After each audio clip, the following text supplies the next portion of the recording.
नमस्कार मित्रांनो, Omraje photography technical चॅनलमध्ये मी महेश नरसाळे आपलं सर्वांचं पुन्हा एकदा सहर्ष स्वागत करीत आहे. मित्रांनो, आज आपण मुख्यमंत्री लाडकी बहीण योजना ई-KYC संदर्भात आजची महत्त्वाची अपडेट आहे, सूचना आहे, माहिती आहे. सर्व लाडक्या बहिणींनी व्यवस्थित व्हिडिओ पाहायचा आहे. सर्वांनी व्हिडिओ मित्रांना शेअर करायचा आहे. जर आमच्या चॅनलवर नवीन असाल तर आमच्या चॅनलला सबस्क्राईब करायचं आहे, बेल आयकॉन दाबायचा आहे, व्हिडिओला लाईक करायचं आहे, कमेंट करायचं आहे.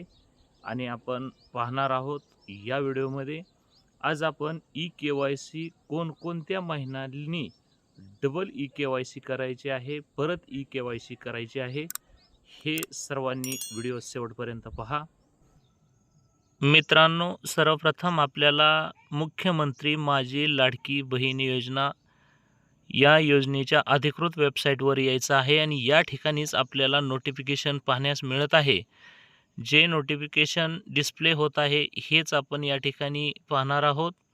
ई-KYC प्रक्रिया राबवित असताना लाभार्थ्याकडून पर्याय निवडताना संभ्रम असल्यामुळे ई-KYC करताना चुका झालेल्या असल्यास किंवा पती किंवा वडील हयात नसल्या तसेच घटस्फोटित लाभार्थ्यांची ई-KYC पूर्ण करण्यासाठी किंवा अद्यापर्यंत कुणीही KYC केलेली नसल्यास, म्हणजे ज्यांनी KYC केले आहे पण या ठिकाणी 2 प्रश्न होते, त्यामध्ये संभ्रम निर्माण होणारा प्रश्न होता. ज्यांचे प्रश्न चुकले आहेत त्यांनी किंवा ज्यांचे पती वडील हयात नाहीत त्यांनी किंवा अद्यापर्यंत ज्यांनी KYC केलेली नाही अशा सर्वांनी KYC करून घ्या असं या ठिकाणी नोटिफिकेशन येत आहे. आणि ही KYC आपल्याला 31 डिसेंबरच्या अगोदर पूर्ण करायची आहे. या ठिकाणी नोटिफिकेशन आपल्याला पाहण्यास मिळत आहे. आपण व्हिडिओमध्ये पाहिल्याप्रमाणे सर्वांनी ई-KYC आपली परत करून घ्यायची आहे.